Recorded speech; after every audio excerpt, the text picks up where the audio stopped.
They told me not to come to my father's birthday because I would lower the standards. I simply said I understood and went back to work. But 72 hours later, my brother-in-law's company began losing the only thing keeping it afloat. They thought they were protecting their exclusive image, but that party became the trap that destroyed them. My name is Harper Campbell. I am 33 years old, and from the 42nd floor of the Northbridge Capital Advisors Building. The city of Seattle looks less like a place where people live, and more like a circuit board humming with electricity and debt. The air in my office is always set to exactly 68 degrees. It is sterile, expensive, and quiet. The kind of quiet that costs $500 a square foot. I was currently staring at a valuation report for a mid-cap logistics firm that was bleeding cash faster than a severed artery, trying to decide if they were worth saving or if we should just carve them up for parts. My finger hovered over the delete key when my phone buzzed against the mahogany desk. The screen lit up with a photo of a woman in a sun hat holding a basket of hydrangeas. Mom. I hesitated. It was 2 p.m. on a Tuesday. Mom usually respected the imaginary boundaries of office hours, mostly because she assumed my job involved answering phones and fetching coffee, and she didn't want me to get in trouble with my superiors. I slid the icon to answer. "Hello, Mom? Harper? Honey?" Her voice came through, layered with that specific frequency of artificial cheerfulness she used when she was about to deliver bad news. It was the same tone she used when she told me my childhood dog had gone to live on a farm. "Are you busy? I know you must be busy filing things." "I have a few minutes," I said, leaning back in my Herman Miller chair. I swiveled slightly to look out at the gray skyline. "Everything okay?" "Oh, everything is wonderful." "Just wonderful," she said, too quickly. "I was just over at Brianna and Graham's new place. The villa on the ridge? Honey, you have to see the marble in the foyer. It was imported from Italy. It cost more than your father's first car." "I'm sure it's beautiful," I said. "Is that where we're doing Dad's birthday?" There was a pause, a heavy, loaded silence that stretched for 3 seconds. "Well, that is actually why I am calling," Mom said. Her voice dropped an octave, shifting from cheerful to conspiratorial. "We have been talking, your father and I, and Graham, well, Graham has decided to turn the party into something a bit more significant. It is his house, after all." "Significant how?" I asked. "Professional," she said. "Graham is inviting some very important people. The partners from his fund, some angel investors from New York, a few people from the country club board. It is going to be a very high-stakes evening. Harper, a lot of networking. A lot of shop talk about markets and equity." I stared at the spreadsheet on my monitor. Column G, row 42, net asset value. "Okay," I said slowly. "So I should wear the black dress instead of the floral one. Got it." "No. Honey, listen to me." She let out a sigh, the kind that implied I was making this incredibly difficult for her. "We think it would be better if you didn't come." The words hung in the air. Suspended between the satellite connection and my ear, I didn't blink. My heart rate didn't even jump. I had spent 33 years building an immunity to this specific poison. "You're uninviting me from Dad's 60th birthday?" I asked. My voice was flat. No tremor, no tears, just data verification. "Oh. Don't say it like that," Mom snapped, her veneer of sweetness cracking. "You are making it sound malicious. It is not personal. Harper, it is about standards. Graham needs to keep the standards of the event high. These are serious people. They talk about millions of dollars. They discuss macroeconomics. If you were there, well, you would just be standing around. You would feel awkward. You wouldn't fit in with the demographic." I looked down at my own wrist. The watch I was wearing was a Patek Philippe. Vintage. Worth roughly $45,000. I kept it turned inward so the face wasn't visible. To them, it was just an old watch I picked up at a flea market. "So I lower the standard," I said. It wasn't a question. "It is just that you work in administration, dear," Mom said, her voice softening into that pitying register that made my skin crawl. You answer phones, you organize schedules. It is honest work. But these men, they are masters of the universe. We don't want you to feel small. We are doing this to protect you from embarrassment. Brianna agrees. She thinks you would be much happier staying home and ordering takeout.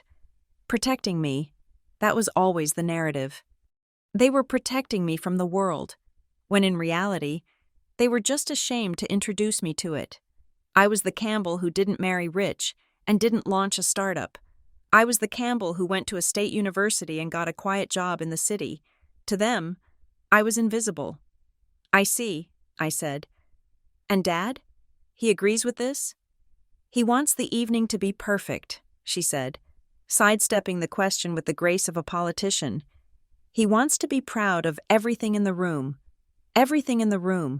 which meant I was the clutter. I could have fought. I could have told her that my administrative job at Northbridge involved managing a portfolio larger than Graham's entire firm. I could have told her that the masters of the universe she worshipped often called me begging for liquidity. But I didn't. I learned a long time ago that you cannot convince people of your worth when their self-esteem depends on your worthlessness. Okay, I said. Okay? She sounded relieved, and slightly surprised I hadn't made a scene. I understand, I said. Enjoy the party. Tell Dad happy birthday for me. We will do a family dinner next week, she promised, her voice bright again now that the unpleasantness was handled. Just us, somewhere casual, maybe that burger place you like? Sure. Mom, goodbye. I ended the call. I placed the phone face down on the desk. The office was silent. I looked out at the city, at the gray clouds rolling in over the sound. It was almost funny. They were terrified I would spill a drink or say something stupid in front of their investors. They were terrified I would ruin the illusion of the Campbell-Sutter perfection. My phone buzzed again. A text message. Brianna. Mom told me she spoke to you. Please don't make this awkward. Harper, this is a huge night for Graham. He needs everything to look elite. We'll send you photos. I didn't reply. I didn't delete it either. I just let the screen go dark. I turned my chair back to my dual monitors. I minimized the valuation report for the logistics firm and opened a secure folder that required a two-factor authentication code. I typed in the 6 digits from my token. A spreadsheet opened. It was a personal tracking file for a private entity called Blue Orchard Holdings, LLC. It was a shell company, boring name, no website, just a tax ID number and a bank account. I scrolled down to row 12. Entity, Ravelin Ridge Partners. Principal, Graham Sutter. Status, Anchor Investor.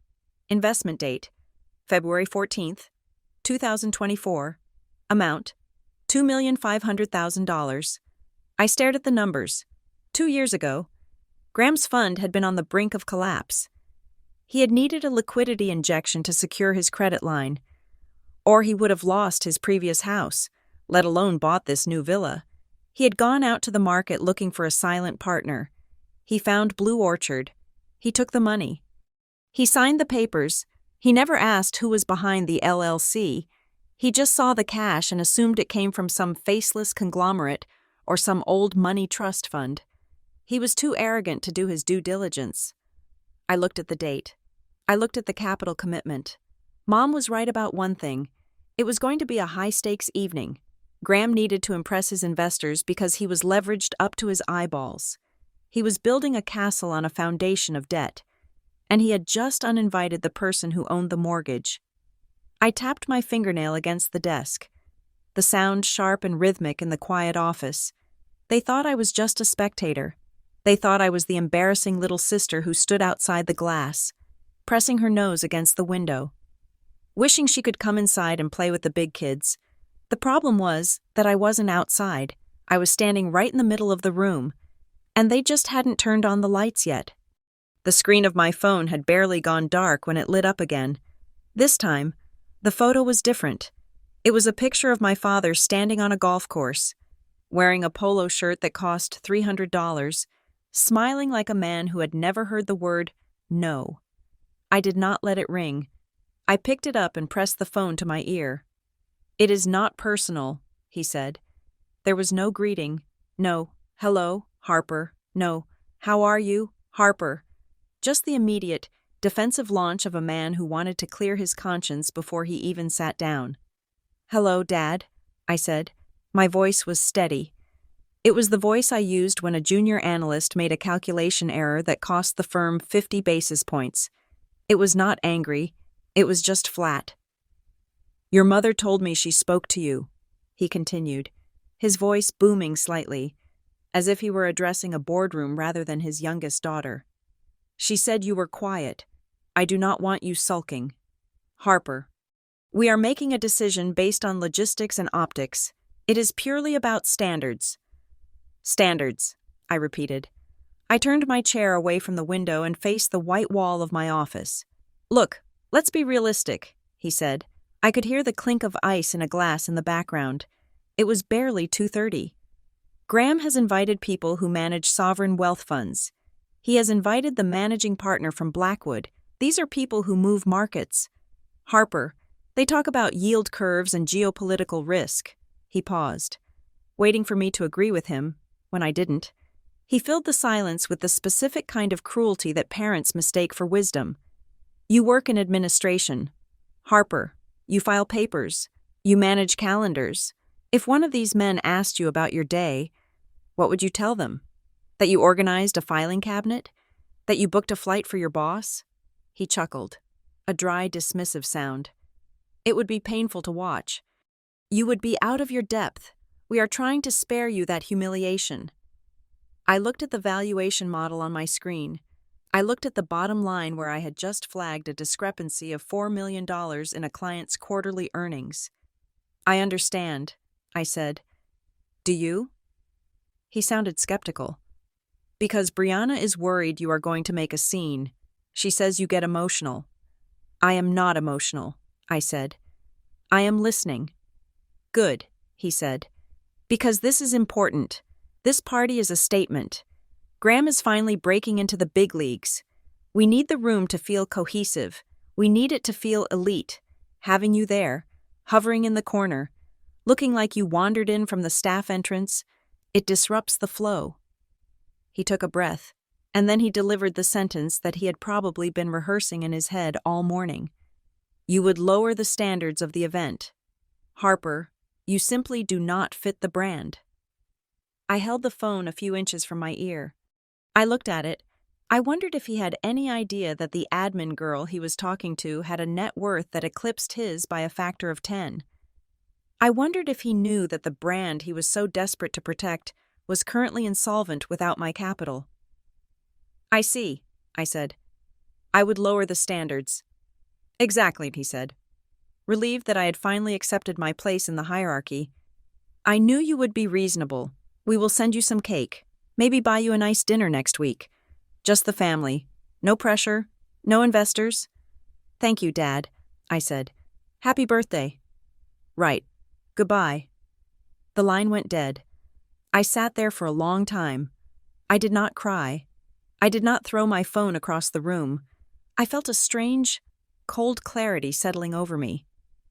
Like the temperature in the room had dropped 20 degrees.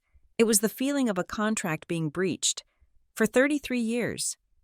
I had accepted the terms of this relationship. They provided the criticism.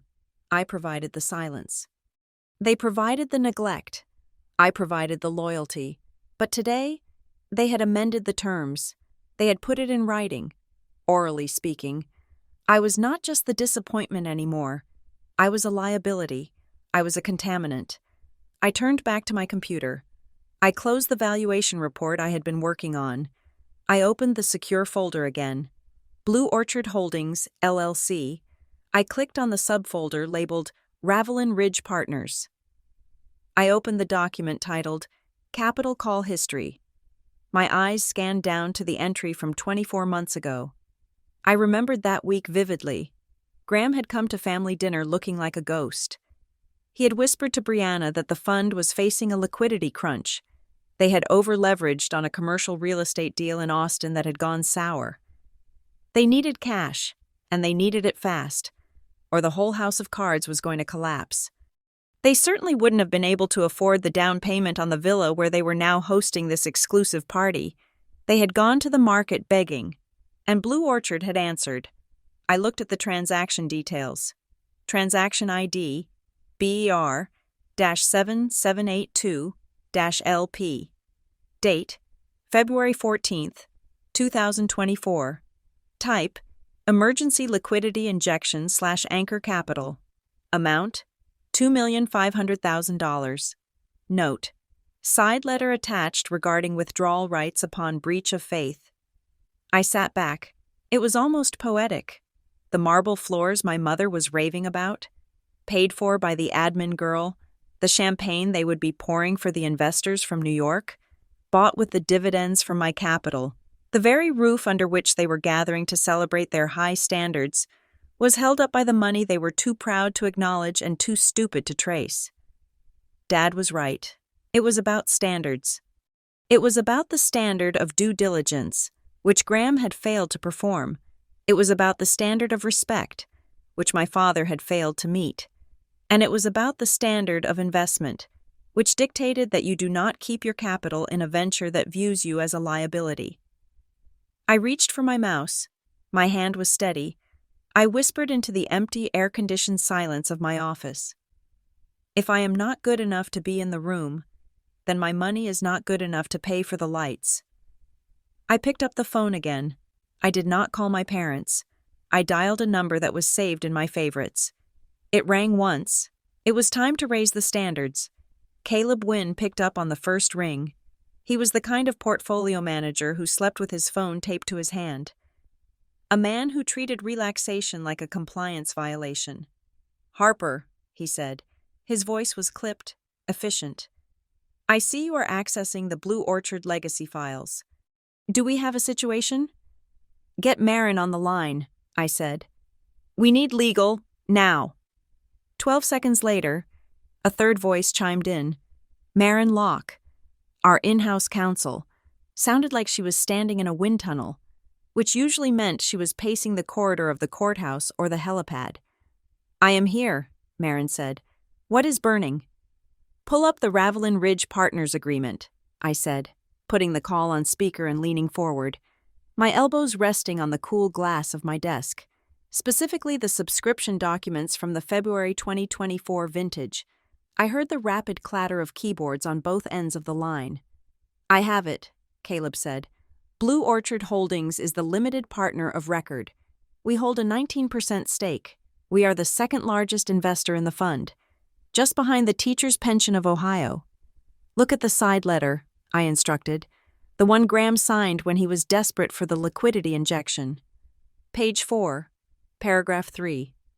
There was a pause, filled only by the hum of the server fans in the background. I knew exactly what they were reading. When Graham had come to the market with his hat in his hand 2 years ago, he had been too arrogant to read the fine print. He just wanted the money. I had instructed Marin to insert a clause that was aggressive even by predatory lending standards. The good faith and reputational risk clause. Marin read aloud. Her tone shifted from hurried to intrigued.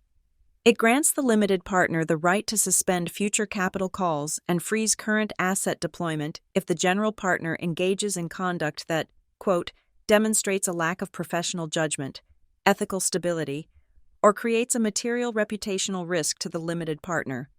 That is the one, I said. Harper, Caleb said slowly. This clause is a nuclear option. We usually save this for when a fund manager gets arrested for insider trading or is found running a Ponzi scheme. If we trigger this, we are effectively telling the market that Ravelin Ridge is toxic. I want to trigger it, I said. The silence on the line was heavy. On what grounds? Marin asked, her lawyer brain kicking into gear. We need a cause. We cannot just say we do not like his tie. If we freeze capital without cause, they will sue us for breach of contract. Loss of confidence, I said. The general partner has demonstrated a pattern of exclusionary decision-making and prioritizing optics over substance. He is allocating resources to secure vanity investors while neglecting existing stakeholder relationships. In my assessment, His judgment is compromised by a need for social validation. That is, creative. Marin noted, but it might hold water if we frame it as a fiduciary concern regarding his focus. There is more, I said. I want you to issue a formal notice of concern. Cite the clause. Inform them that Blue Orchard Holdings is placing its commitment under immediate review and that all pending capital calls are suspended until a forensic audit of the management fees is completed. Harper, Caleb cut in, his voice dropping. You know what happens when a notice of concern hits a fund of this size, right? Ravelin Ridge is legally obligated to disclose this to their other major investors. The moment the pension fund hears that their anchor investor has lost confidence, they will panic. This is not just a freeze. This is a run on the bank. Rumors will hit the street before the email even lands in Graham's inbox. I am aware of the mechanics. Caleb, I said. Is this about the birthday party? Caleb asked. He knew my family. He knew the history. He was the only person at Northbridge who knew that Blue Orchard was essentially my way of fixing my family's mistakes without them knowing. It is not about a party, I said. It is about standards. Dad told me today that I would lower the quality of their operation. I am simply agreeing with him. If I am not high quality enough to sit at their table, then my capital certainly is not high quality enough to sit in their bank account. I have a fiduciary duty to protect my assets from people who do not respect the source of the funds. Fair enough, Caleb said. If we are doing this, we do it by the book. I will draft the notice. Wait, I said. My eyes were scanning the quarterly expense reports on my screen while we talked. Something in the Q4 statement caught my eye. Before you send it, look at the operational expenses line item for last November. Scanning, Caleb said. Do you see a recurring payment to a vendor called Vantage Strategic Consulting? I asked. I see it, Caleb confirmed. $45,000 a month, categorized as management advisory fees. I am looking at the Secretary of State database right now, I said, typing furiously with one hand. Vantage Strategic Consulting was incorporated 6 months ago. The registered agent is a residential address in Tacoma. I switched tabs to Google Maps. I typed in the address. Street view loaded. It wasn't a consulting firm. It wasn't an office building. It was a warehouse for a high-end interior design and architectural salvage company. Marin, I said, my voice turning icy. Does Graham have any strategic consultants living in a warehouse that sells imported Italian marble? I highly doubt it, Marin said, her voice sharpening. November, I said. That is exactly when Mom told me they started the renovations on the villa, the marble foyer, the grand staircase. Are you suggesting he is paying for his house renovations through the fund's expense account? Caleb asked. That is commingling of funds. That is not just bad judgment. Harper, that is fraud. I am suggesting that a $45,000 monthly consulting fee to a non-existent firm that shares an address with a luxury contractor is a red flag, I said. And I think our notice of concern just got a lot more specific. I will amend the draft, Marin said, sounding energized now. We are not just citing reputational risk anymore. We are demanding a line-item justification for all payments made to Vantage Strategic Consulting if he cannot produce a contract and deliverables. He is done. Send it, I said. It will arrive in his inbox in 10 minutes. Caleb said, Harper, you realize this is going to detonate right in the middle of his preparations for tonight? He is probably tasting wine right now. He wanted a professional atmosphere, I said. Nothing is more professional than an audit. Understood, Caleb said. Executing now. I will prepare the legal briefing in case he tries to file an injunction, Marin added. But with that consulting fee on the books, no judge in the state will grant him relief. He is exposed. Thank you both, I said. I hung up the phone. The call had lasted exactly 12 minutes. In that short span of time, I had effectively dismantled the financial engine of my brother-in-law's life. I watched the clock on my wall tick forward. It was 2:45. Graham was likely standing in his new living room, pointing at the chandelier, telling a caterer to make sure the champagne flutes were polished to a shine. He was likely thinking about his speech. He was likely thinking about how perfect the night was going to be, now that the embarrassment of his sister-in-law had been removed from the guest list. A notification popped up on my email. From DocuSign System, subject, please sign, Notice of Concern/Suspension of Capital Commitment. Ravelin Ridge Partners. I opened the document. I scrolled past the dense legal paragraphs, past the citations of the side letter, past the demands for the audit of the Vantage Strategic Consulting payments. I reached the signature line at the bottom. Authorized Signatory Blue Orchard Holdings, LLC. I clicked the yellow box, a digital version of my signature stamped onto the page. Harper Campbell. I hit finish. Document completed. The screen flashed. I closed the tab. I picked up my coffee cup, which was still warm. I turned my attention back to the logistics company valuation on my other monitor. I had work to do, real work, the kind that didn't require stealing from investors to pay for marble floors.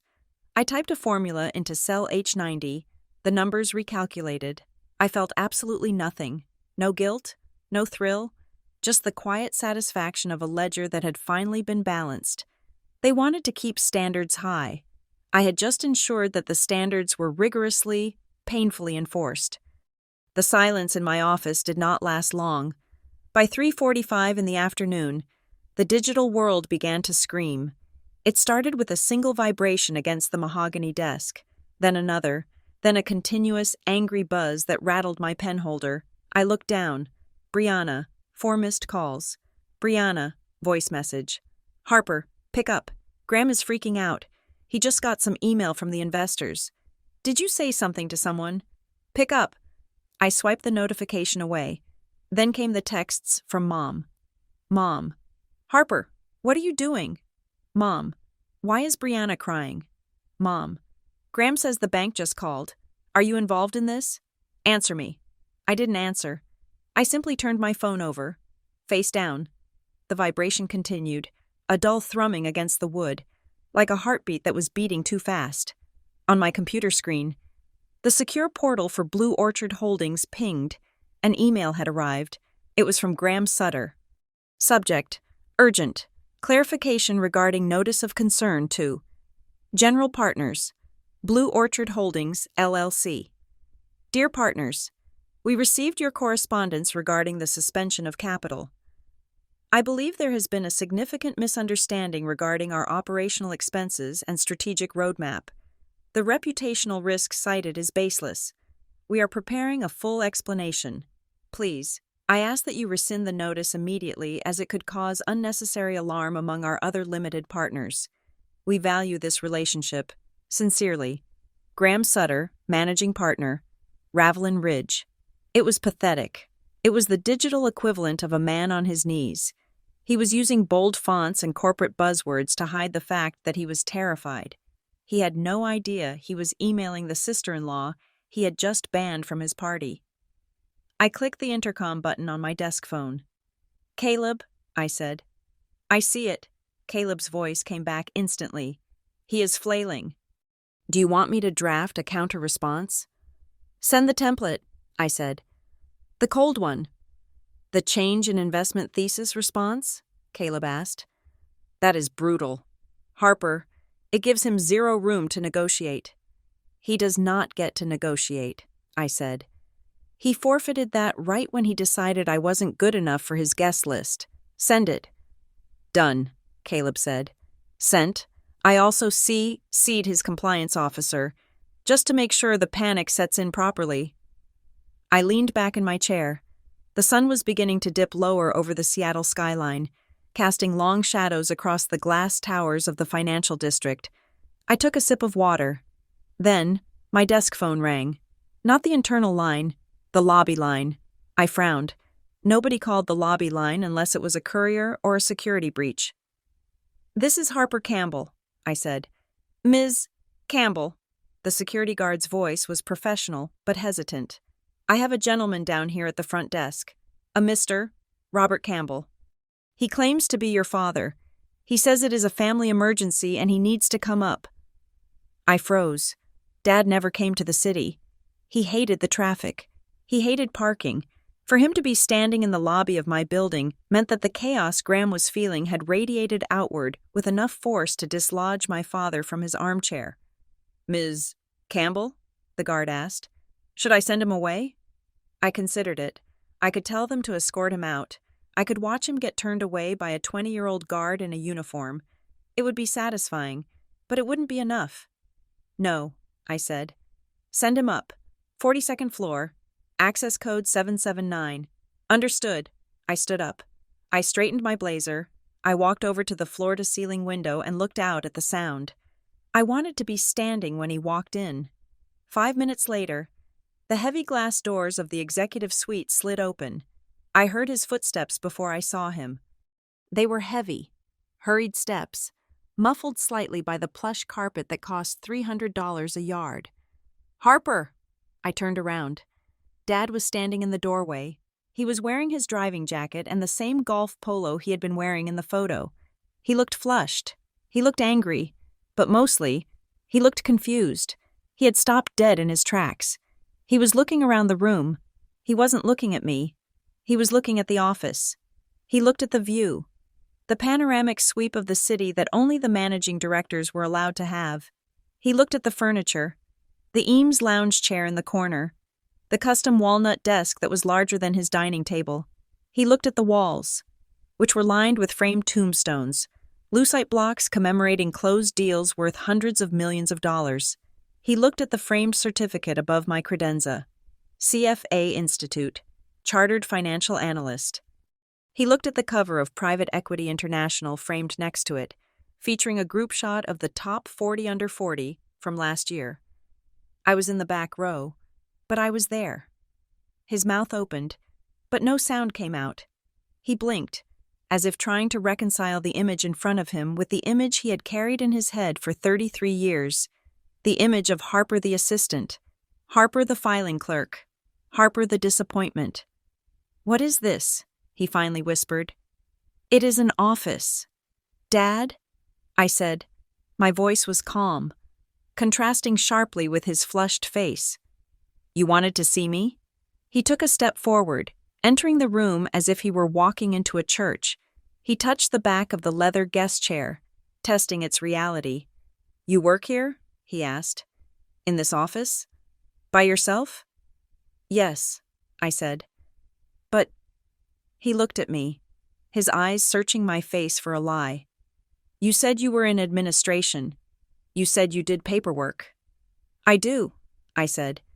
"I administer a portfolio of $400 million in committed capital, and I do a lot of paperwork, mostly contracts and acquisition agreements." I used the word he had thrown at me, administration. I let it hang in the air between us, heavy and sharp. "I don't understand," he stammered. "Why didn't you say anything? Why did you let us think—" "You never asked," I cut him off. "You assumed it was easier for you to believe I was small. So I let you believe it." He looked like he had been slapped. He wandered deeper into the room, his eyes darting around frantically, looking for something to anchor him. Then, he saw it. On the corner of my desk, next to my monitor, was a small, understated plaque. It was a deal toy from 2 years ago, commemorating a successful funding round. It read, "Anchor investment provided by Blue Orchard Holdings, LLC, authorized representative, Harper Campbell." Dad froze.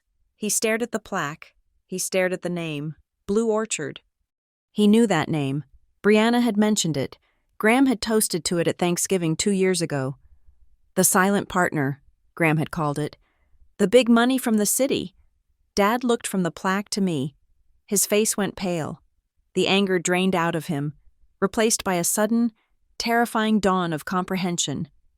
"Blue Orchard," he whispered. That is the company Graham talks about, the one that saved the fund." "Yes," I said. "And it says—" He squinted at the small gold lettering, Harper Campbell. He looked up at me. His eyes were wide, fearful. He wasn't looking at his daughter anymore. He was looking at the entity that had just sent a legal notice to his son-in-law. "No," he said, his voice shaking. "No, that is not possible." Why not? I asked. I didn't move. I didn't offer him a seat. I just stood there, framed by the skyline of the city I owned a piece of. Is it because I don't meet the standards? The silence that followed was absolute. It was the sound of a worldview shattering. He looked at the luxury around me, then down at his own hands. He realized, in that quiet, devastating moment, that he had walked into the lion's den to scold a cub, only to find himself standing in front of the queen of the pride, and the queen was not happy. My father stood in the center of the room, the afternoon sun hitting the side of his face, illuminating the deep lines of confusion etched into his forehead. He looked from the deal toy on my desk to me, and then back to the deal toy. The silence was thick, heavy enough to suffocate a conversation. But I let it stretch. In negotiation, the first person to speak loses the leverage. He swallowed hard. Is it you? He asked. His voice was no longer the booming baritone of the patriarch. It was thin, reedy. Are you the one who did this? Are you the reason Graham's fund is frozen? I didn't blink. I didn't look away. I made a business decision, I said calmly. It is my capital. It is my risk exposure. I am mitigating it. Mitigating? He stepped forward, his hands gripping the back of the guest chair until his knuckles turned white. You are destroying him. Harper, Graham is family. He is your brother-in-law. You do not destroy family over a misunderstanding. Family, I repeated the word, tasting the irony of it.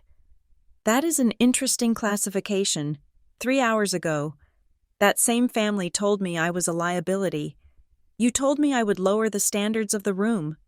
You told me I did not belong. That was a party, he snapped, his temper flaring briefly. That was a social event. This is his livelihood. This is his career. You cannot equate the two. I am not equating them, I said. I am applying your logic. You set a standard for your environment. I am setting a standard for my portfolio. If I am not elite enough to drink champagne in his living room, then Graham is not elite enough to manage $2,500,000 of my money. Dad flinched as if I had struck him. The number hung in the air. He had never associated that kind of purchasing power with me. To him, money was something men discussed in hushed tones over scotch.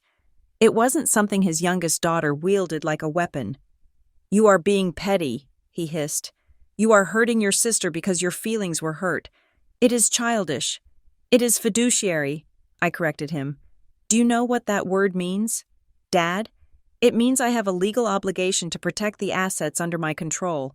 And right now, Ravelin Ridge Partners is a distressed asset. I reached for my mouse. I woke the screen of my computer. You think this is about revenge, I said. You think I am just pulling a lever to watch him squirm, but you are wrong. I am doing exactly what a lead investor should do. I turned the large 27-inch monitor so it faced him. Look at this. He hesitated, then leaned in. He squinted at the spreadsheet displayed on the screen. What am I looking at? He asked. Line item 402, I said. Consulting fees paid to Vantage Strategic Consulting, $45,000 a month. Every month, starting last November. So, Dad shrugged, trying to regain some ground. Companies hire consultants. That is standard practice. I ran a background check on Vantage Strategic Consulting, I said. Do you know who the registered agent is? I clicked a tab, bringing up a property record. It is a man named Elias Thorne, I said. Does that name sound familiar? Dad shook his head. No, why should it? Because Elias Thorne is the general contractor who built the new deck and the marble foyer at Graham and Brianna's villa, I said. The villa where you are celebrating tonight. The color drained from my father's face. It happened instantly, like someone had pulled a plug. He gripped the chair harder, not out of anger this time, but for balance. What? He stammered. What are you saying? I am saying that the dates match, I said, my voice clinical. The payments started exactly when the renovations began. The consulting firm has no website, no employees, and operates out of a salvage yard. Graham is paying his contractor through the fund's expense account. Dad, he is using investor capital to renovate his private residence. Dad stared at the screen. He understood. He was a man who cared about appearances, but he also knew the law. He knew what it meant when you moved client money into your own pocket. Are you saying— His voice was barely a whisper. Are you saying he is stealing? I am saying I asked for an audit, I replied. I am asking the right questions. If he has nothing to hide, he will produce a contract and the audit will clear him. If he is clean, my freeze order lifts in 48 hours. But we both knew Graham wasn't clean. We both knew Graham was the kind of man who cut corners because he believed he was entitled to the destination without walking the road. Dad sank into the chair. He looked small. The arrogance that had propelled him into my office 10 minutes ago had evaporated. Harper, he said. He looked up at me, his eyes wet. You have to stop this. Please, if this comes out, if people find out he used the money for the house, he could go to jail. Brianna, she would be ruined. The scandal would be— He couldn't finish the sentence. I can't stop it, I said. The notice is sent. The process has started. You can withdraw it, he begged. You can tell them it was a mistake. Please, Harper, for the family. I am asking you. I am begging you. I looked at him. I saw the fear in his eyes. It was genuine, but it was too late. I asked you for something today. Too, I said softly. I asked you to let me come to a birthday party. I asked you to stand up for me when Graham called me an embarrassment. Did you stop him? Did you beg him? Dad looked down at his lap. No. I answered for him. You didn't. You agreed with him. You told me to stay home to protect the brand. I turned the monitor back to face me. I am protecting my brand now, Dad, and I have a strict policy against fraud. He is your brother-in-law, he whispered again, weak and defeated. He is a general partner who violated his contract, I said. From this moment on, if you want to speak to me about Ravelin Ridge, you will have to go through my legal counsel. Do not call my personal number about this again. Do not come to my office without an appointment. I pressed a button on my desk phone. Security, I said into the speaker. I have a guest ready to be escorted out. Dad stood up slowly. He looked like he had aged 10 years in 10 minutes. He looked around the office one last time.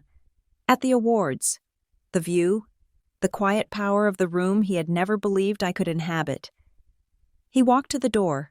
His hand hovered over the handle. He turned back to look at me. There was no anger left in his face, only a profound, bewildering estrangement.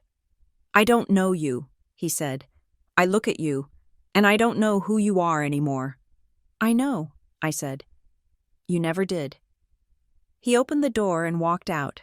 I watched him go. I waited until the heavy glass clicked shut. Then, and only then, did I allow myself to exhale. I did not attend the party. I was sitting in my apartment, wearing sweatpants and eating takeout noodles from a carton, watching a documentary about deep-sea welding. But in the world of high finance and high society, absence does not mean ignorance. Information is a currency. And I had plenty of capital. My source was not a corporate spy or a hacked webcam. It was Elena, the event director for Sovereign Catering. We had worked together on 3 charity galas for Northbridge Capital. She knew I was the one who signed the checks for the biggest events in the city. So when I texted her asking for a temperature check on the Sutter event, she understood exactly what I needed. She knew the language of the room better than the guests did. According to Elena, the evening began exactly as my mother had dreamed. The villa on the ridge was glowing. The driveway was lined with hired luxury sedans. The air smelled of expensive perfume and roasted duck. The string quartet was playing Vivaldi in the corner, drowned out only by the polite clinking of crystal flutes. My father was standing by the fireplace, holding a glass of scotch that cost $200 a bottle, looking like the patriarch of a dynasty. He was beaming. He was shaking hands. He was telling anyone who would listen that his son-in-law was a visionary. Graham was working the room like a politician in an election year. He was wearing a velvet tuxedo jacket. He was laughing too loudly at jokes that weren't funny. He was guiding the partners from New York toward the patio to show off the view that my money had secured. Everything was perfect. The standards were impeccable. Then, at exactly 7:45, the atmosphere shifted. It wasn't a sudden explosion. It was subtle, like a change in barometric pressure before a storm. Elena told me she saw it happen near the Raw Bar. A senior analyst from a hedge fund in Manhattan checked his phone. He frowned. He leaned over and whispered something to the man next to him. That man stopped chewing. He pulled out his own phone. The notice of concern had leaked. In this industry, bad news travels faster than light. A freeze on capital from an anchor investor isn't just a red flag. It is a siren. It suggests that someone on the inside knows something the rest of the market doesn't. And when the anchor investor is a secretive, high-performance entity like Blue Orchard, the assumption is never a clerical error. The assumption is fraud.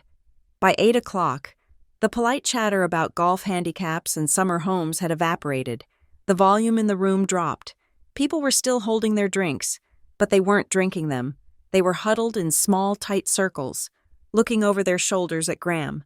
Graham didn't notice at first. He was too busy telling a story about his golf swing to a potential client from Chicago.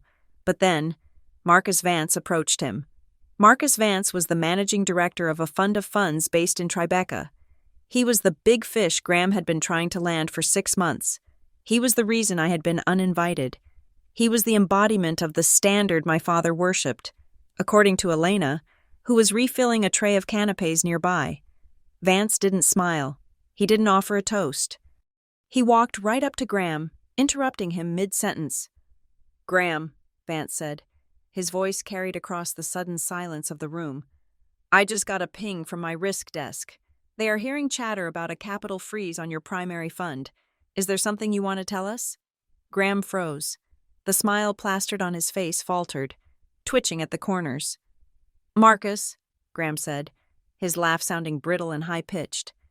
"You know how the rumor mill is. It is probably just a clerical mix-up. We are just rebalancing some asset classes.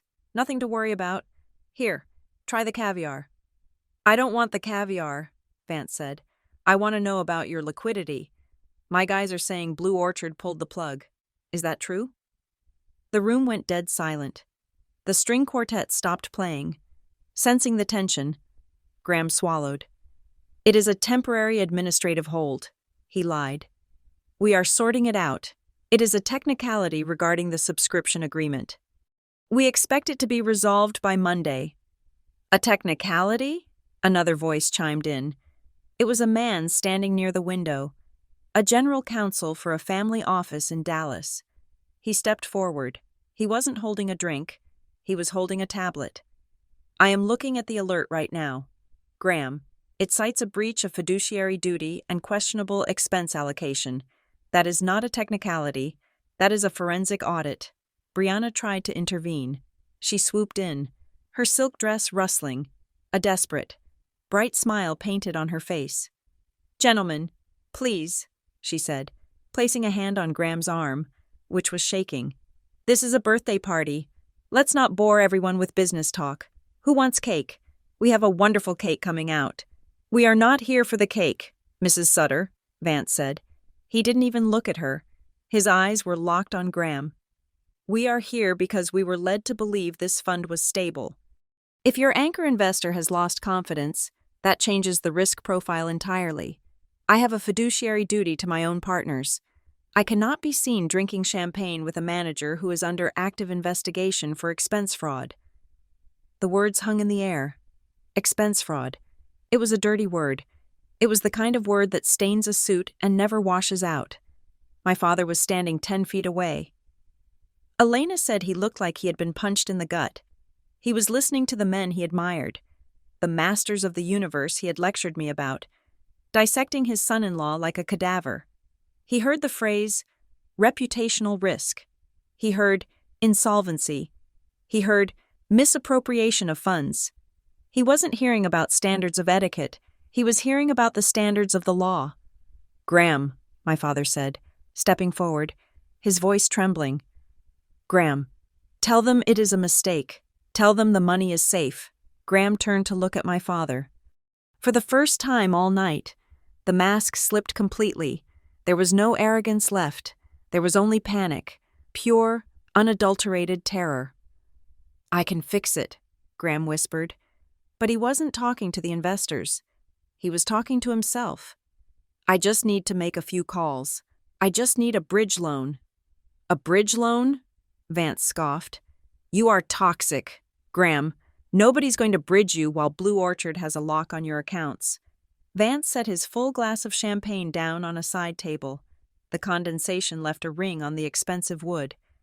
"I am leaving," Vance said. "Do not contact my office on Monday. Remove us from your distribution list." He walked out. It was the signal. The dam broke. The man from Dallas followed him, then the couple from the investment bank, then the board members from the country club. They didn't say goodbye. They didn't thank the hosts. They simply engaged in immediate damage control. Being seen at this party was now a liability. Staying meant you condoned the fraud. Leaving meant you were prudent. Within 12 minutes, the room was empty. Elena told me the scene at the end was almost tragic. The staff was still circulating with trays of lobster tails, but there was no one to eat them. The music had stopped. The villa was silent, save for the sound of car doors slamming in the driveway and engines revving as the high standards fled back to the safety of their compliance departments. Brianna was standing in the middle of the foyer, the marble foyer that was now the subject of a legal dispute, with tears streaming down her face, ruining her professional makeup. She wasn't crying because she was sad. She was crying because she was humiliated. She was watching her social standing drive away in a parade of Mercedes and Teslas. And my father? Elena said he sat down in one of the velvet armchairs. He looked old. He looked defeated. He sat there holding his empty glass, staring at the front door, waiting for a party that was never going to happen again. I thanked Elena for the update. I transferred a generous tip to her account. I closed my laptop. I finished my noodles. They had wanted a night that people would remember. They had wanted a night that would prove they belonged in the upper echelon. I had given it to them. They had just learned the most important lesson of the elite class they so desperately wanted to join. The only standard that truly matters is solvency. And without me, they were bankrupt. The Monday morning rain in Seattle was not a drizzle. It was a sheet of gray water that washed the city clean of the weekend's sins. I was standing in the lobby of my office building, waiting for a pour-over coffee at the small cafe next to the security turnstiles. It was 7:30 in the morning. I had a board meeting at 8 and a conference call with Zurich at 9. I did not have time for drama. But drama, it seemed, had cleared its schedule for me. I felt a hand grab my arm. It wasn't a gentle touch. It was a claw, desperate and sharp. "Are you happy now?" I turned around. Brianna was standing there. My sister, the woman who usually looked like she had just stepped out of a catalog for luxury resort wear, looked like a frantic ghost. Her trench coat was buttoned wrong. Her hair, usually blown out to perfection, was pulled back in a messy knot. She was wearing large sunglasses, even though we were indoors and it was dark outside. She yanked her hand back as if my blazer burned her. "I asked you a question." "Harper," she hissed, her voice cracking. "Are you happy? Do you feel good about destroying my husband? About humiliating Dad? About wrecking our lives?" I took a step back. Creating a perimeter of personal space, the barista behind the counter paused, holding a milk pitcher, watching us. "I didn't destroy anyone. Brianna," I said. My voice was low, controlled. "I executed a contract clause. Graham destroyed himself when he decided to play games with investor capital." "He is your family," she shouted. A few people in suits turned to look. Brianna lowered her voice, trembling with a mix of rage and terror. "You don't do this to family. You don't freeze their accounts. You don't send audits on a Friday night before the biggest event of their career. You humiliated us. Do you know what it was like? Watching everyone leave? Watching Marcus Vance walk out like we were contagious?" I heard it was quiet, I said. I heard it was swift. You did this on purpose, she accused, tears slipping out from under her sunglasses. You did this because we uninvited you. You are so petty. Harper, you are so vindictive because you couldn't eat cake with the big kids. You decided to burn the house down. I looked at her. I looked at the fear vibrating off her. She really believed that. She really believed this was a tantrum. You think this is about a party? I asked. Of course it is about the party, she snapped. Mom told you not to come, and you snapped. You couldn't handle the rejection. No, Brianna, I said. It is not about the party. It is about 33 years. She froze. What? It is about 33 years of being told I wasn't enough, I said. It is about 33 years of you and Graham and Mom and Dad treating me like a fixer-upper project that failed. You uninvited me because you said I would lower the standards. You said I would be an embarrassment to your high-net-worth friends. I took my coffee from the barista, nodding a silent thank you. I didn't burn the house down, Brianna, I continued, turning back to her. I just stopped holding up the foundation for people who think I am too weak to carry the weight. I stopped subsidizing a lifestyle that was built to exclude me. Brianna stared at me. She looked at the expensive fabric of my suit. She looked at the way I held myself. Not slumped, not apologetic, but tall. She was seeing the stranger Dad had seen on Friday. Where did you get the money? She whispered. It was the question that had been eating her alive since Saturday morning. Graham said the anchor investor put in $2.5 million. Where did you get that kind of money? Harper, you are you. You work in admin. I work in private equity, I corrected her. And while you were busy being perfect, while you were busy curating your Instagram and picking out marble patterns and worrying about social standing, I was busy building my life. I was busy working 80-hour weeks. I was busy making smart leverage plays while Graham was gambling on bad real estate. $2.5 million, she repeated, the number rolling off her tongue like a foreign language. You could have just given it to us. If you had that much, you could have just helped us. You didn't have to make it alone. You didn't have to hide behind an LLC. It wasn't a gift, Brianna. It was an investment. And Graham failed the diligence check. He didn't fail, she argued, her desperation flaring up again. He is a good fund manager. He just had a bad quarter. This audit, it is nonsense. You are just making things up to hurt him. I looked at her steadily. I decided to test the strength of her denial. Is it? I asked. Are you sure about that? Of course I'm sure, she said, though her voice wavered. Tell me, Brianna, I said, leaning in slightly. The renovations on the villa, the Italian marble in the foyer, the grand staircase, the new deck with the heated floors. How much did that cost? She blinked. I don't know. Graham handled the bills, maybe $400,000. Why? And who was the contractor? I asked. A guy named Elias, she said, confused. Elias Thorne. He does great work. Right, I said. Elias Thorne. The same Elias Thorne who is the registered agent for a company called Vantage Strategic Consulting, a company that has been billing Graham's fund $45,000 a month for advisory services since the day the renovations started. Brianna stopped breathing. Her mouth opened slightly, but no sound came out. She stood there in the middle of the busy lobby, the noise of espresso machines and morning chatter fading into the background. She knew. Deep down, she knew. She knew Graham didn't have the liquidity to pay for a renovation that size. She knew his bonus last year had been small. She had chosen not to ask questions because she liked the marble.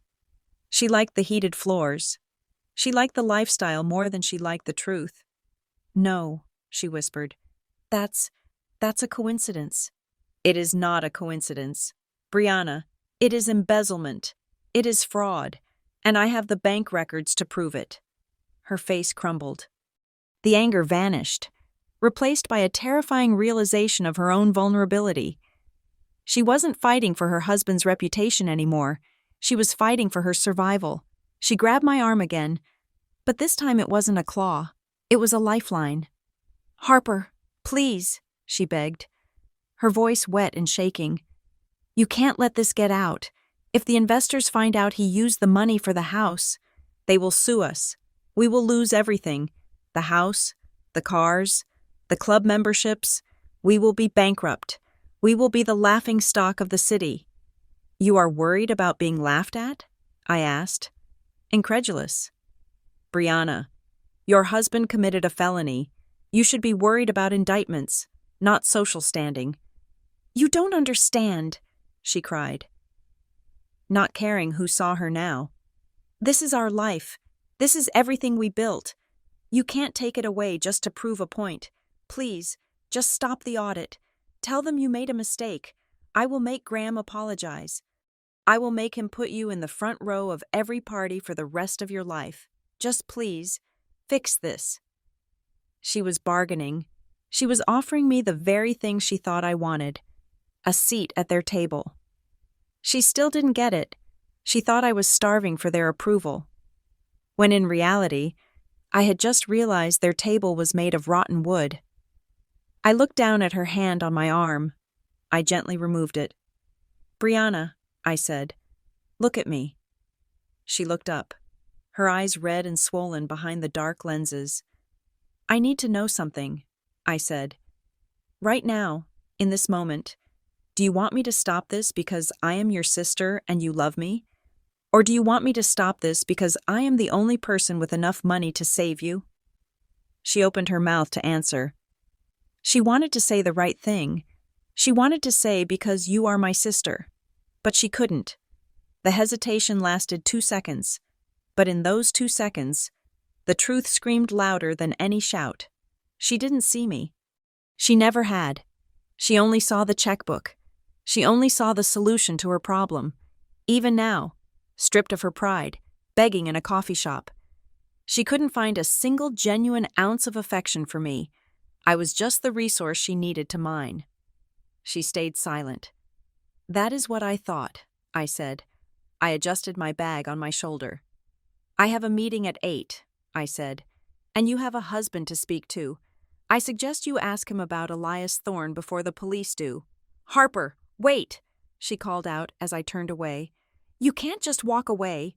You are family." I didn't look back. I walked toward the security gates. I tapped my badge against the reader. It beeped. A sharp, clear sound of access granted. The heavy glass barrier slid open. I walked through, leaving Brianna standing on the other side. She was trapped in the lobby, trapped in her lies, and trapped in a life that was rapidly depreciating to zero. For the first time in her life, she was the one on the outside looking in. And for the first time in mine, I didn't care. Desperation has a specific smell in the world of private equity. It smells like stale coffee, dry-cleaned suits that have been worn for 18 hours straight, and the ozone tang of laser printers churning out revised term sheets at 3 a.m. Graham Sutter found a savior, but they did not come with a check and a handshake. They came with a leash. Caleb forwarded me the filing details on Wednesday afternoon. Ravelin Ridge Partners had announced a new strategic partnership with the Ironwood Family Office, a private wealth management firm based in Austin, Texas.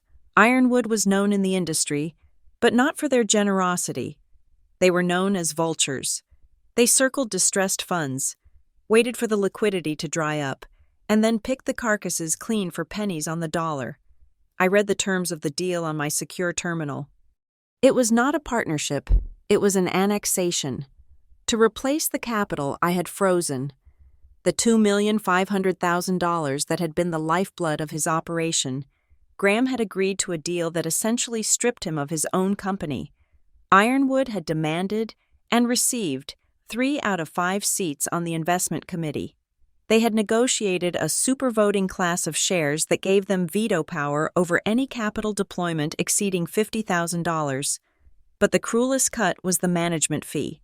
Standard industry practice was 2%. That was how Graham paid for his office, his staff, and illicitly. His renovations. Ironwood had slashed it to 0.75%. I did the math in my head. At that rate. Graham wasn't running a fund anymore. He was working a salaried job for a boss in Texas, and the salary wasn't enough to cover the mortgage on the villa, let alone the hush money he likely needed to pay to keep his contractor quiet. He had saved the name of the company.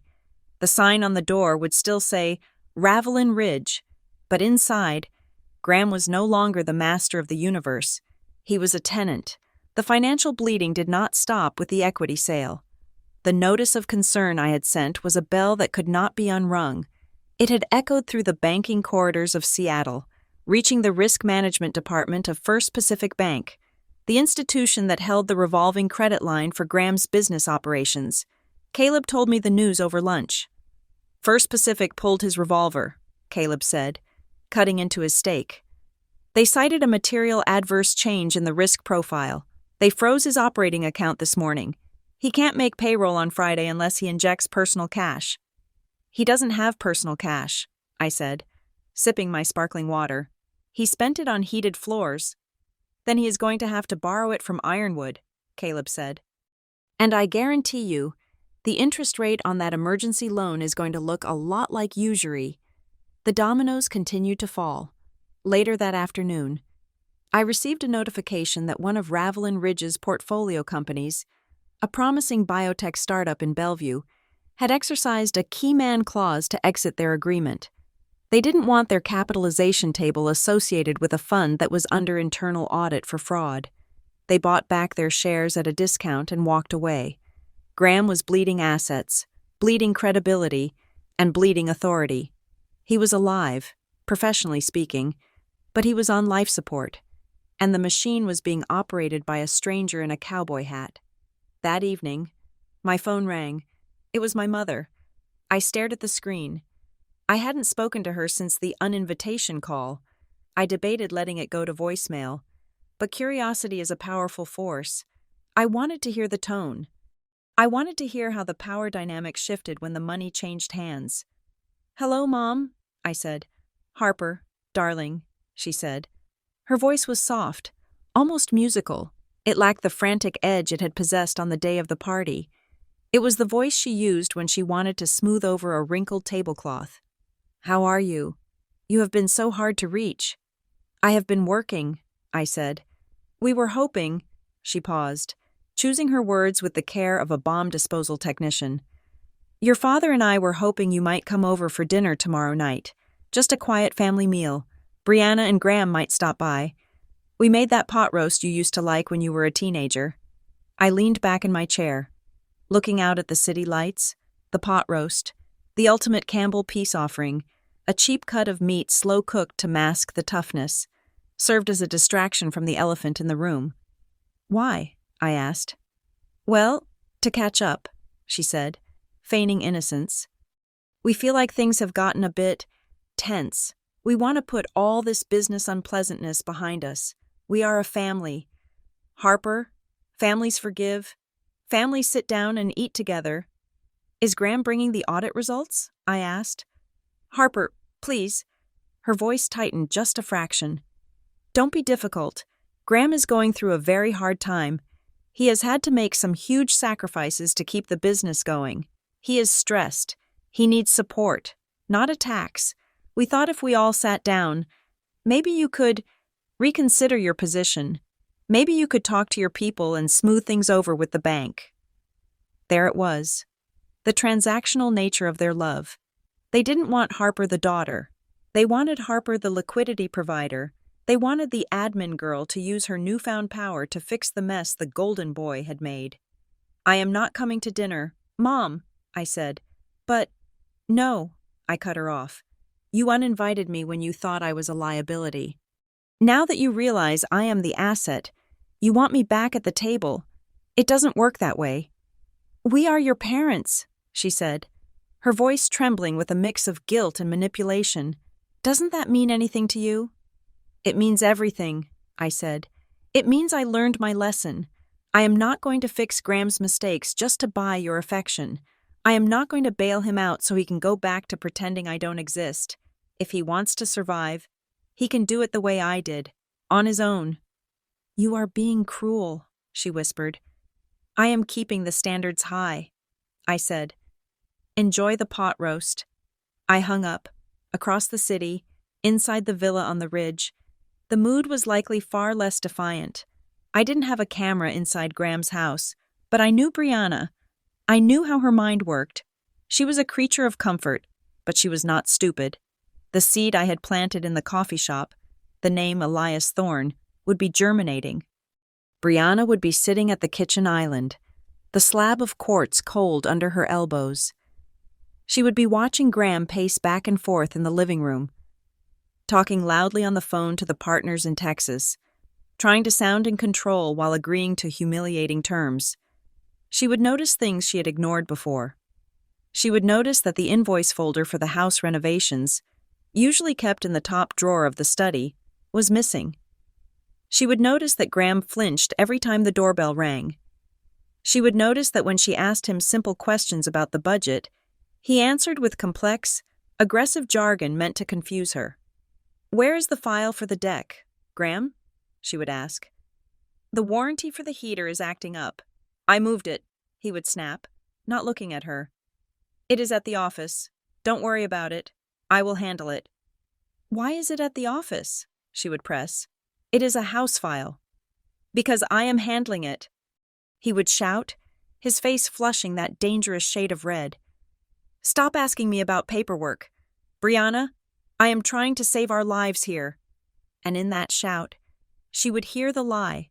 She would realize that the high standard they had built their marriage on was nothing but a facade. The marble was real, but the money that paid for it was stolen. The parties were lavish, but the guests were only there for the free champagne. The husband was handsome, but he was a fraud who had sold his company to a chop shop in Texas just to keep from going to prison. The villa was still standing, the lights were still on, but the foundation had cracked wide open, and for the first time, Brianna wasn't looking at the view. She was looking at the cracks, wondering how long it would be before the roof caved in on top of her. I sat alone in my apartment, listening to the rain hit the glass. I had no pot roast, I had no family dinner, but I had a clean balance sheet and a clear conscience. And in the economy of revenge, that was the only currency that held its value. 6 months is a long time in the financial markets. In 6 months, a startup can become a unicorn, a blue-chip stock can crash to junk status, and a family can completely rewrite its operating agreement. It was October. The Seattle rain had turned from a cleansing wash into a persistent, chilling drizzle. I was sitting on a bench in Victor Steinbrook Park, watching the ferries cut white lines across the gray water of Elliott Bay. I was not wearing my office armor. I was wearing a raincoat and jeans. I was waiting for my father. He had reached out on Tuesday, not through my mother, not through Brianna. He had sent an email to my personal account, the one I hadn't checked in years until recently. The subject line was blank. The message was 3 sentences long. I will be at the park near the market on Friday at 10. I will be alone. I would like to give you something. He was 10 minutes early. I saw him walking up the path. He looked different. For the first time in my life, I saw Robert Campbell without a suit jacket. He was wearing a beige windbreaker and corduroy trousers. He looked smaller. The padding of his shoulders, both literal and metaphorical, was gone. He walked with a slight hesitation, lacking that booming, boardroom stride that used to announce his arrival before he even opened a door. He sat down on the other end of the bench. There was 2 feet of wet wood between us, a demilitarized zone. "Hello, Harper?" he said. His voice was gravelly, quiet. "Dad," I acknowledged. He didn't ask about work. He didn't ask about the markets or interest rates. He reached into the pocket of his windbreaker and pulled out a small, slightly crumpled brown paper bag. He placed it on the bench between us. "I was cleaning out the attic," he said. "Your mother wanted to throw out some old boxes to make room for things. I found this." I looked at the bag. I didn't reach for it immediately. "What is it?" "Open it," he said. I reached over and slid the object out. It was a photograph in a cheap, black plastic frame. The glass was slightly dusty. I stared at the image. It was me. I was 11 years old, wearing a baggy t-shirt that said, Future Physicist. I was standing in front of a trifold display board made of cardboard, grinning so hard my eyes were almost closed. A blue ribbon was pinned to my chest. It was the regional science fair. I had won second place for a project on water filtration. I remember that day, Dad said softly, looking at the water. Not at me. You were so excited. You talked for 3 hours straight on the drive home about activated charcoal and porosity. I thought you hated that drive, I said, my thumb tracing the edge of the frame. You were on a conference call for half of it. I was, he admitted, but I was listening. And when I got off the call, I looked at you in the rearview mirror, and I thought, she is going to do something important. He turned his head slowly to look at me. His eyes were tired. The blue in them seemed faded, washed out by the realization of his own failures. I was proud of you that day. Harper, genuine pride, not the kind you perform for neighbors. Then what happened? I asked. I didn't say it with anger. I said it with curiosity. When did I stop being the girl who did something important and start being the girl who lowered the standards? Dad took a deep breath. The wind blew a few stray leaves across his shoes. When you stopped fitting the mold, he said. I didn't know how to brag about you. You didn't want the country club. You didn't want the debutante ball. You went to a state school. You took a quiet job. I didn't know how to package that for my friends. He paused, his hands clasping together in his lap. I realized something, he continued. I realized that I loved the image of success more than I loved my children. I loved the idea of a perfect family more than the actual people in it. And because you didn't help me paint that picture, I pushed you out of the frame. I sat in silence. It was a stunning admission. Most parents would go to their graves before admitting they preferred their reputation to their offspring. The party, he said, the word coming out like a curse. That night, it wasn't humiliating because the guests left. Harper, it wasn't humiliating because Graham was exposed. Why was it humiliating? I asked. Because I stood there, he said, his voice cracking. And I watched those men, those empty, transactional men, judge my family, and I realized I had traded you for them. I had told my own daughter she wasn't good enough, just so I could impress a group of people who would run for the exit the second the champagne stopped flowing. He looked at me directly now. There were tears in his eyes, but he didn't wipe them away. I sold you, he whispered, to buy a cheap seat at a table that didn't even matter. And the irony is, you were the only one who actually owned the table. I looked down at the photo of the 11-year-old girl. She looked so happy. She didn't know yet that her father's love was conditional. She didn't know she was about to spend the next 2 decades trying to earn a currency that was counterfeit. I wanted to hug him, the child in me, the one in the photo, wanted to crawl across the bench and bury her face in his windbreaker. But the woman I had become, the woman who managed $400 million and destroyed frauds, knew better. Trust is an asset class. You don't allocate it all at once. You drip-feed it. I appreciate you saying that, I said. My voice was steady. I am not asking for forgiveness, he said quickly. I know I can't afford that yet. I miss you, and I don't want to talk about money. I don't want to talk about Graham. I just want to know my daughter. He waited. He was terrified I would say no. Okay, I said. His shoulders slumped in relief. But here are the terms, I said, slipping back into the language I spoke best. We meet once a month, coffee, 45 minutes, just you and me. Mom is not invited. Brianna is not invited. And if you mention Graham, or the fund, or the audit, or standards, I walk away and I don't come back. Deal, he said immediately. Done. Good. He hesitated, then stood up. He knew not to push his luck. He knew the meeting was over. Thank you. Harper, he said. He looked like he wanted to touch my shoulder, but he held back. He respected the boundary. I will email you for next month. I will look for it. He turned and walked away. He walked slowly, disappearing into the mist of the market. I sat there for another 10 minutes, holding the photo. My phone buzzed. It was Caleb. Caleb. Harper, the forensic team just finished the deep dive on the Vantage invoices. It is messy. We found a secondary account linked to the contractor. It looks like Graham was also using fund capital to lease cars for Brianna. If we submit this to the SEC, it is federal time. Do we pull the trigger? I looked at the message.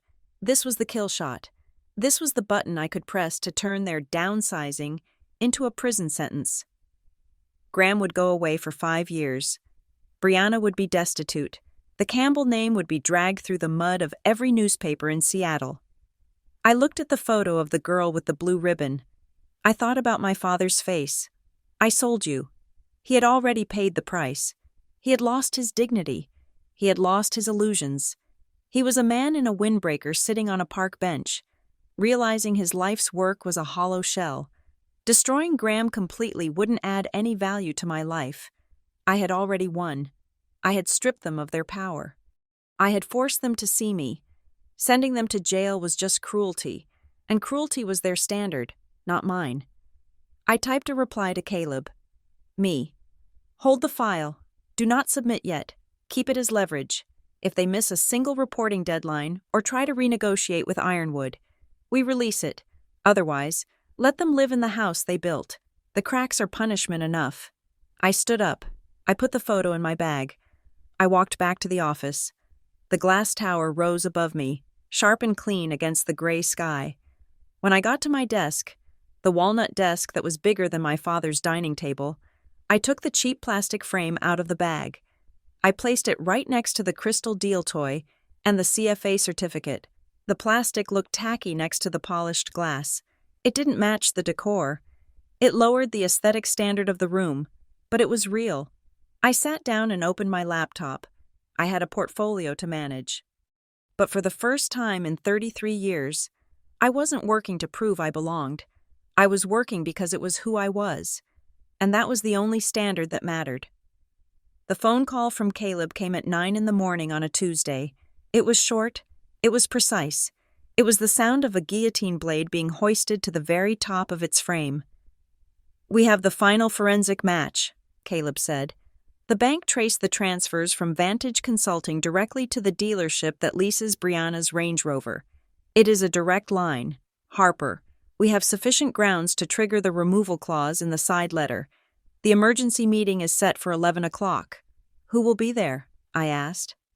Graham, his compliance officer, and the 2 representatives from the Ironwood family office in Texas. Good, I said. I will be there. You?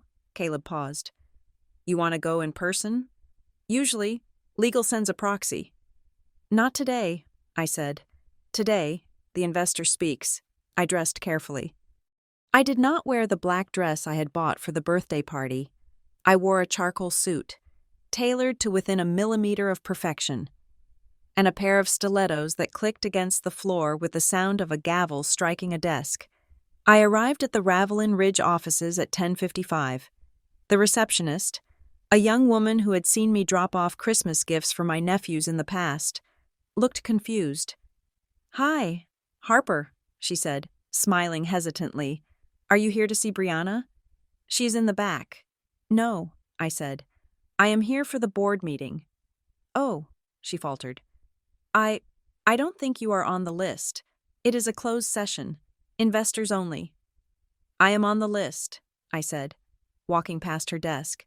I pushed open the double glass doors of the conference room. The conversation inside stopped instantly. Graham was standing at the head of the table, looking haggard.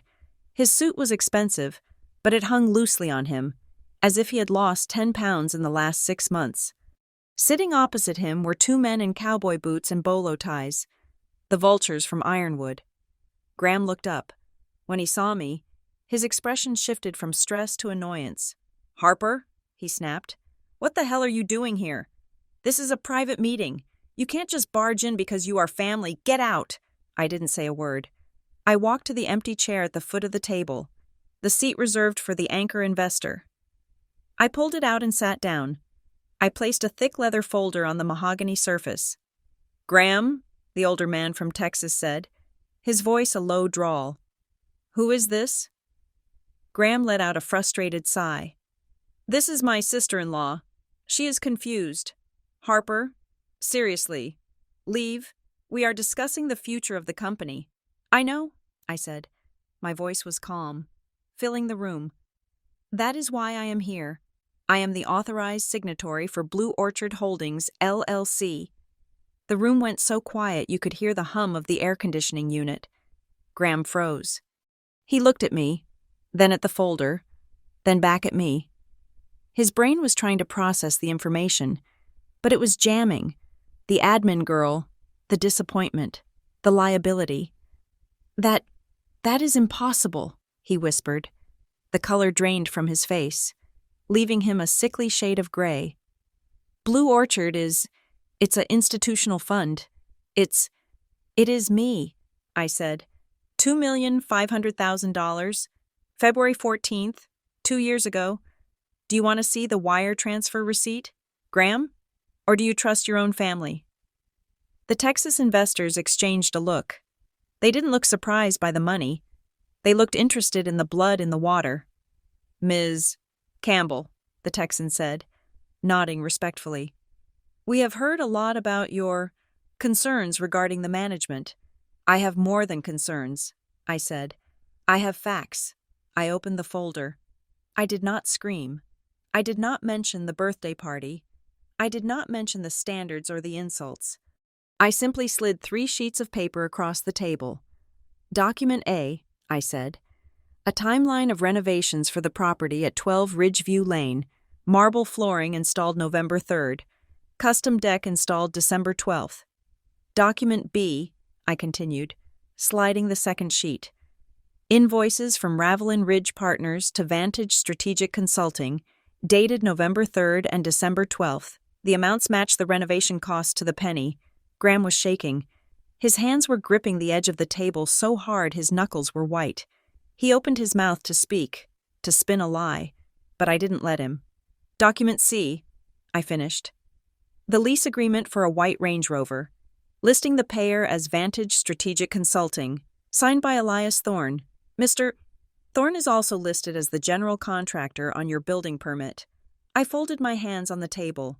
"This is not a liquidity issue. Gentlemen," I said to the Texans, "this is embezzlement. And under the terms of my side letter, specifically the bad actor clause, I am moving to dissolve the partnership immediately unless remedial action is taken." Graham looked at the Texans. He looked for an ally. He looked for the men who had promised to save his company. "It was a temporary loan," Graham stammered, sweat beading on his forehead. "I was going to pay it back. The fund was tight, and I needed to finish the house for the networking events. It was for the business. It was for the image." The older Texan stood up. He didn't look at Graham with sympathy. He looked at him like he was a horse with a broken leg. "You used limited partner capital to tile your bathroom, Graham?" the Texan asked. His voice was cold, flat, and final. "It is complicated," Graham pleaded. "It is not complicated," the Texan said. "It is theft." The Texan turned to me. "Ms. Campbell, Ironwood has a zero-tolerance policy for malfeasance. If we knew about this, we never would have bought in." "I assume you have a change of control clause in your agreement?" I asked. "We do," the Texan confirmed. "Then I suggest you use it," I said. "Blue Orchard will withhold filing a formal complaint with the SEC for 48 hours. That should give you enough time to restructure." The twist hit Graham like a physical blow. He had thought Ironwood was his partner. He realized too late that they were just another predator, and he was the wounded prey. "Graham," the Texan said, not even sitting down, "you are removed as managing partner effective immediately. You will surrender your keycard and your laptop. We will appoint an interim manager to liquidate the positions and return capital to the investors." "You can't do that," Graham shouted, his voice cracking. "This is my firm. My name is on the door." "Your name is a liability," the Texan said, "and the door is locked." Graham slumped into his chair. He looked small. He looked finished. He had spent his whole life trying to project an image of high standards, of elite performance, of exclusivity, and in the end, he was fired in his own conference room by a man in cowboy boots and the sister-in-law he hadn't invited to his birthday. I stood up. I didn't look at Graham. I looked at the glass wall of the conference room. Brianna was standing there. She had come out of her office. She was pressing her hand against the glass, watching her husband collapse. She wasn't crying. She looked hollow. She was watching the stage set fall down, revealing the plywood and the duct tape behind the curtain. She realized that the standards she had worshipped were just a cover charge for a party that was never real. I picked up my folder. "Gentlemen," I said to the Texans, "I expect my capital to be returned within 30 days. "You will have it," the Texan promised. I walked out. I walked past Graham, who was putting his head in his hands. I walked past Brianna, who couldn't meet my eyes. I walked out of the building and into the cool, gray Seattle air. I checked my phone. A message from Caleb. "Caleb, it is done. The dissolution notice just hit the wire. Ravelin Ridge is history." I didn't smile. I didn't feel a surge of triumph. I just felt a deep, cleansing exhale. The weight was gone. The ledger was balanced. That evening, at 6 o'clock, I walked into the small Italian restaurant on 4th Avenue. My father was sitting in a booth in the back. He was wearing a sweater, not a suit. He had a bottle of red wine on the table. A modest bottle. Not the vintage stuff he used to order to impress the waiter. When he saw me, he stood up. He didn't offer a handshake. He hesitated, then opened his arms. We hugged. It was brief, awkward, but real. We sat down. "How was your day?" he asked. He knew. He had to know. The news would have reached him by now. He knew that Graham was finished. He knew that the golden child myth was dead. "It was a long day," I said. He nodded. He poured me a glass of wine. He didn't ask about the money. He didn't ask about the fund. He didn't ask me to save Graham or spare the family name. "I ordered the lasagna," he said. "I remember you used to like the lasagna here." "I do," I said. We ate. We talked about the rain. We talked about a book he was reading on naval history.